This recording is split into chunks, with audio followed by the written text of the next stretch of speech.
Holy man, we are just having all sorts of trouble with sleds. The 400 burned out an ignition coil, so that one's down. Should be a pretty easy fix. Liquefier is, got a blown engine up. And the ski whiz went down.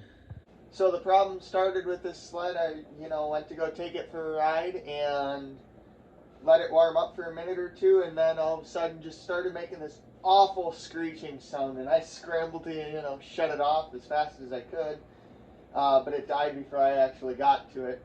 So I was thinking, damn it, I seized this thing up or somehow, I don't know, and, yank on the pull rope, and it was pretty obvious.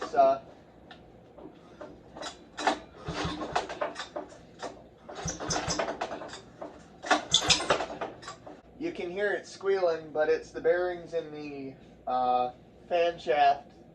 They're just totally shot. It's moving now because it's cold, but when it was warmed up, they just seized right tight, and it was just spinning that belt. So we're going to dig into this today. Replacing these bearings really should be a maintenance item because, after 40, 50 years, they get old, they wear out just like anything else. We'll have to crack these open and see how bad it is, but it was on the list of things to do, and it happened sooner than later. So normally, to get your fan tower off, there would be 4 bolts somewhere around here, bolting it onto your case. But because this is a German-made engine, nothing can be easy. We have to take the recoil off and then pull the flywheel out, actually. And we've got some metric cap bolts under there that hold the fan tower onto the crankcase. Well, first thing that I'm noticing is this belt is pretty new, but if you can see how far down it is into that belt pulley, I'll have to do some research and see if I can find the correct width for it. This one says it's 9.5 by 625, so it probably needs like a 10 mil belt width. Alright, now that we have our pulleys taken off, I have taken and installed my fancy homemade flywheel holder, and we should be able to just take the impact and loosen this nut up. And now we're ready to pull the flywheel off. We're going to have to use open-end wrenches for this because they were nice and put a body in the way of that. Just got it to pop off, and we'll take our pullers off. Alright.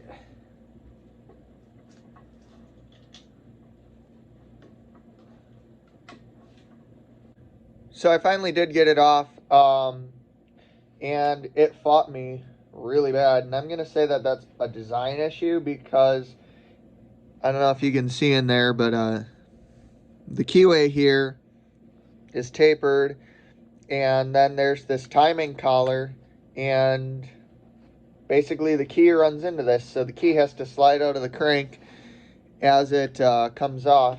And that just fought me like no tomorrow.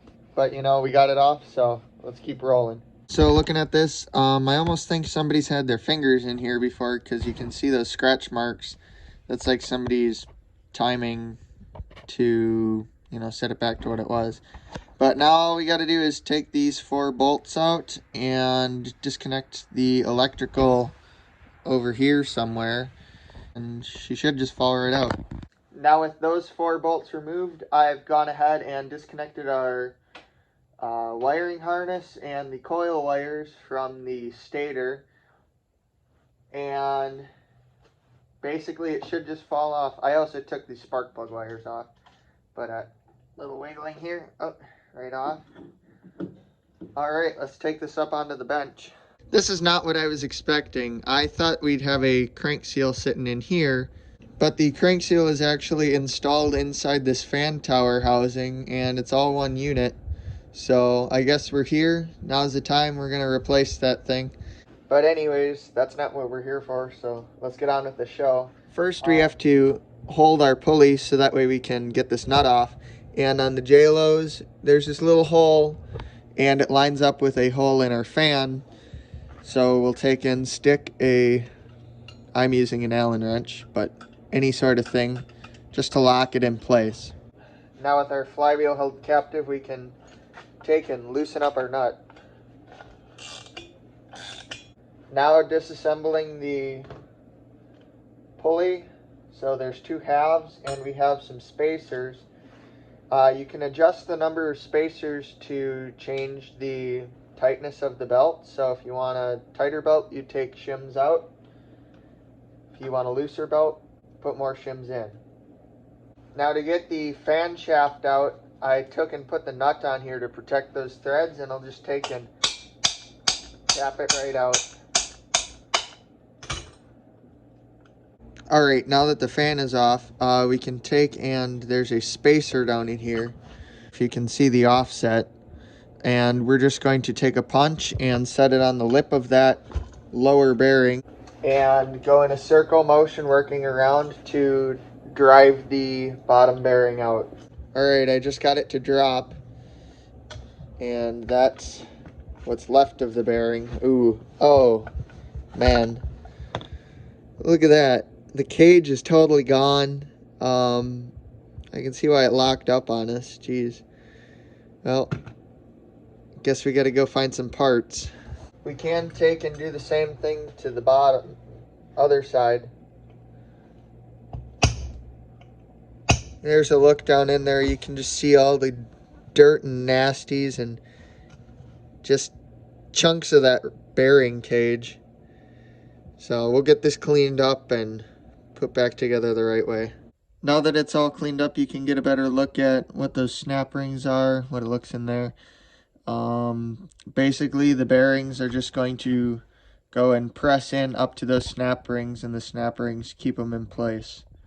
I'm back with my new bearings. I chose to go with totally sealed rubber bearings, so it's sealed on both sides.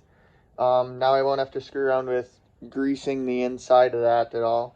Hopefully they last longer. It shouldn't be an issue with the rubber because it's a cooling fan and it stays pretty darn cool. So I've already got the back one pounded in, but to install this one now we just have to take and put our spacer in the center, line that up, throw this in relatively straight, and I've already got a socket that's about the same diameter as this bearing. You just take and set it on there, and hammer it in straight.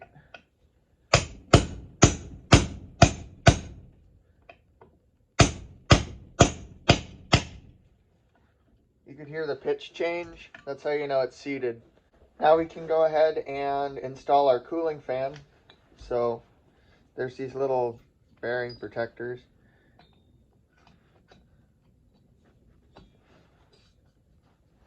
You might have to tap it in. There you go. Then we just got to tighten her down to 24 foot-pounds.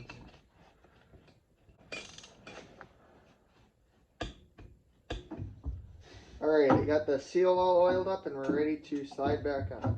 There we go.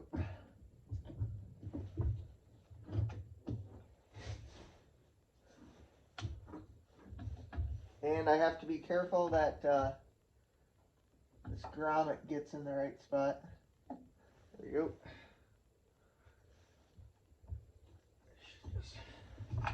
Just go right in. There we go. Just like that. Okay, now I'll take and put those 4 bolts in. There's no torque specification for that. It just said to put in securely. Then the flywheel.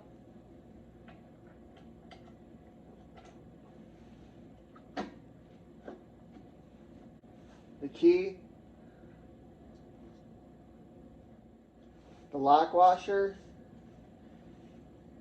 And then our retaining nut. And that gets torqued up to 50 foot-pounds. Pulley halves and fan belt are next. I'm reusing my belt because it seems like it's brand new. And then the starter cup. Fully in there. I got them all in, and you're supposed to take and tighten up this top one and then turn it and then tighten up the next one and turn it again, and by doing it progressively it prevents you from pinching this fan belt in there in the wrong position.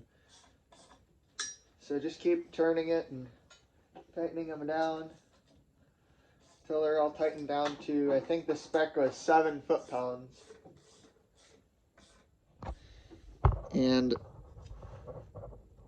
that seems like good tension on the belt. And just to finish up, hook the electrical back up. Make sure none of our pins backed out.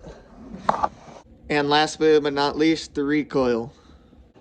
Alright, we got it all set. We should be ready now for a test run.